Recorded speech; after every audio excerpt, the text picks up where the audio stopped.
Cities in West Africa are growing rapidly. To meet the rising urban demand for food, agricultural goods produced in rural areas are carried into cities where they are sold to consumers.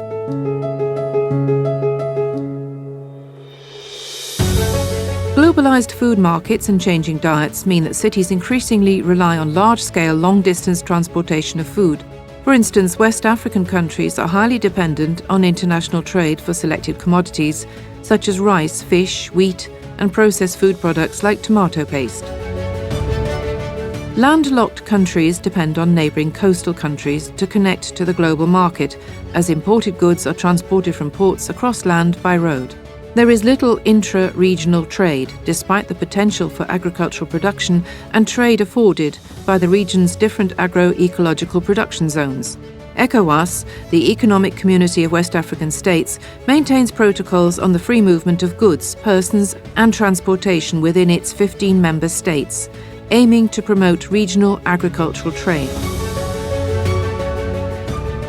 However, many studies have reported breaches of these protocols through various official and unofficial barriers affecting both intra-regional as well as international trade. We wanted to find out which stakeholders are involved in transporting goods across borders and which challenges on the ground really hinder cross-border trade.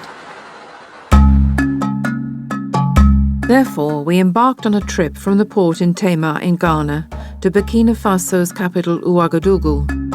Travelling from Tema to Ouagadougou, one crosses 5 different agro-ecological zones. Each zone presents a particular landscape of nature, agricultural production and settlement. Before the trip, we spoke with various stakeholders involved in cross-border trade at the port in Tema.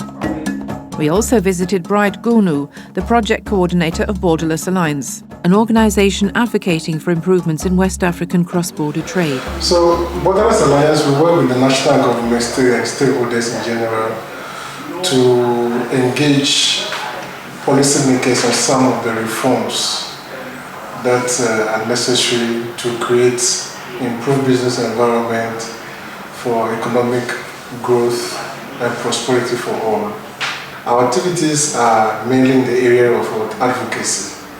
We have a bigger forum, which we call a Borderless Conference. This conference is an annual event that we organize in the region. It brings together all stakeholders, both within and without the region, and it's an opportunity to brainstorm, to discuss policy issues and see where we need various government intervention. All that are done in order that the ECOWAS protocols that governments have signed up to implemented. We travelled with a truck carrying rice originally from India, transiting through the Tema port and destined for Ouagadougou in Burkina Faso. Our driver was Aboubakar Saini, a member of OTRAV, the Burkinabe Drivers Union. Je m'appelle Boubacar Seni, je suis chauffeur gros porteur. Je suis dans la conduite, ça fait au moins 8 ans de cela. Aujourd'hui, je transporte du riz en provenance du Ghana, Tema, pour Ouagadougou. Oui, sinon, j'ai l'habitude de prendre du carreau pour amener à Ouaga. Mais aujourd'hui, c'est du riz, j'ai transporté du riz de 44 tonnes. Oh.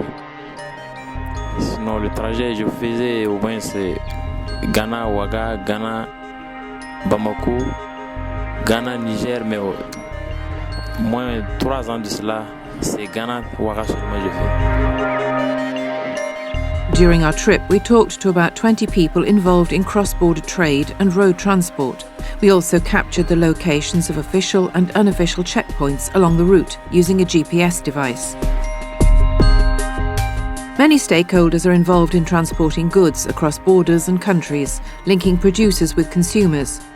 Government agencies are mainly responsible for the management and prevention of unlawful movement of people and goods, and responsible for the health, safety and security of people.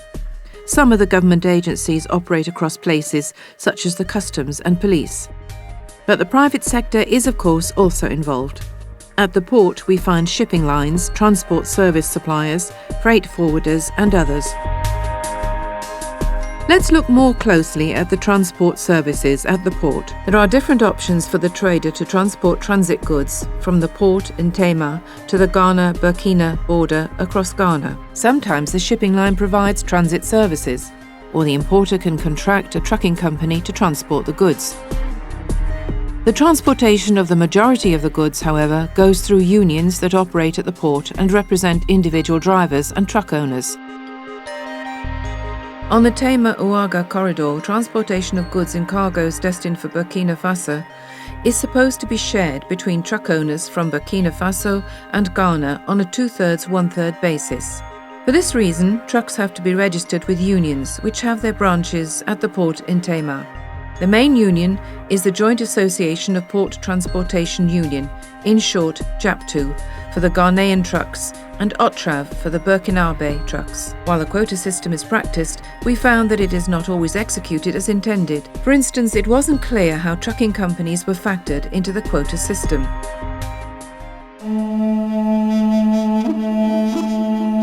The major challenges for drivers observed on this trip were issues relating to checkpoints mounted by the police service, the customs officials, and other agencies such as the Ghana Highway Authority. Vehicles are stopped at these checkpoints, and drivers usually buy their way out in order to avoid further delays.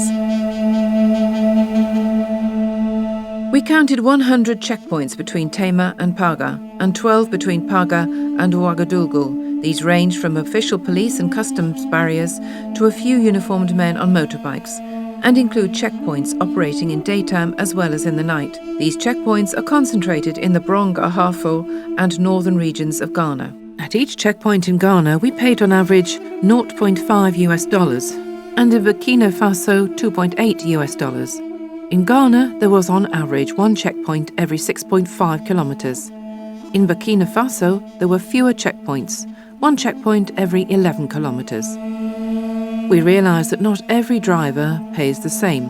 Payments on the road vary depending on the type and origin of commodity, the transporting organization, and the transit corridor. For example, trucks carrying perishable goods and live animals are treated differently to those carrying non-perishable goods. Police and customs officers tend to target these drivers who have no other option but to settle quickly the matter to avoid their highly perishable goods starting to rot. At the border, we also observed discrimination against certain groups. Due to technical problems relating to the recently introduced electronic clearance system, we had to spend 2 days at the border, where we took the opportunity to talk to different people, such as other drivers and traders. We found out that drivers employed by trucking companies experience less harassment than individuals who are organised in unions, and drivers who are not backed by a company or union are the ones that suffer the most on the road. Some drivers and traders shared their experience with us. I'm John Sekusi. I'm a driver transporting ammonia from Takrady to Ouagadougou Dori. If you carry this load, you don't have problem on the road. You don't have problem with police. Apart from maybe you take your people to custom. Apart from that, you don't have any problem again. No police will stop you. No police will collect anything from you. My name is James Day. We are transit lamb store from Takrady to Burkina Faso. When we are on the way coming, there is no police. Even at all, they feel stop you. When they stop you, they say your load belongs to mining companies, they are good, then they let you go.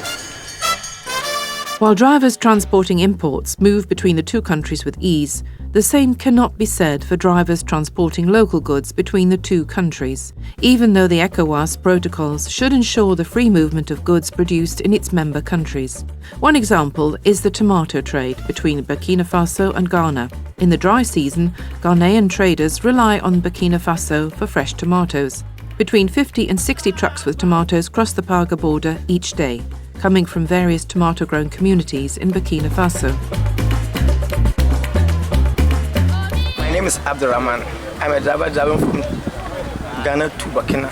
I'm a cargo driver. loading tomatoes from there to Ghana. But we are facing some challenges from Burkina to Ghana here. They're always taking too much money from us. And we don't know the reason why they are doing that. At times, Ghana here also, they are, customs and police also do the same things to us. But we are appealing to the government and the stakeholders to do something about it. The problem is that tomatoes in the war, very uneven and north, a bad trip. Tomatoes baswa, very a double base 6 and 7. I was a Congo from Po, et Nobre, Santos Chamasa, Congo in New Hope. They say, no matter Quintra, a baswa Muslas Passé Tresca, that's Bassene Pianoson, I was a Cobaco also. Still, Amujesco, when Madaquinta Mujes. Not only are drivers and traders required to pay more at the checkpoints on the road, at the border, we notice that instead of submitting their documents directly to customs officers, intermediary agents that are known as Goro boys are the ones that transact business on their behalf. Tomato traders explained that these agents charge a lump sum of about 400 GHC or $81 at the Ghanaian side of the border and 70,000 to 90,000 franc CFA at the Burkinabe side. This corresponds to around $160. Out of the total amount, less than half of the money goes as official fees to the customs or other government agencies at the border. Overall, a tomato trader travelling from Techiman to Ouagadougou and back would pay 10 times more than we did transporting imported rice from Tema to Ouagadougou on the road and at the border. You told us here about Burkina Faso, situation is 25 million. Do Ghana so. Ghana customs so. What's a chia? Woman fights is because when you 10 cheese no ade. Just say you too much, you say rain service so. And easy. Can you tell me so no? Ya ban ya ko bank say ya the bank is can ya adwuma. Ya ko bank say ko discuss so almost say ya boka route ya go minister. This means that the transportation of local food products is far more expensive than the transportation of imported food products, despite the ECOWAS protocols on free trade of local produce. During our trip through West Africa, we saw and learnt a lot. The trip gave us the chance to observe different agroecological zones within the two countries. We saw how challenges at the port, on the road and at the border affect some groups more than others. The system creates an unsupportive environment for the transport of agricultural goods produced and consumed in the region, compared to imported goods. Local food transporters pay most when it comes to illegal charges on the road. Transitors with imported food commodities who are organised in unions pay less, and transitors who are organised in companies with non-food freight pay least. This means that intra-regional trade is affected most by these informal barriers, despite its potential to create jobs along the entire value chain for the local population. These obstacles influence the cost of transport, and therefore of food in general, eventually affecting the consumer. Intra-regional trade has the potential to offer employment along the entire supply chain, from production through transportation to marketing. Therefore, challenges that drivers and traders face on the route should be a concern to all of us.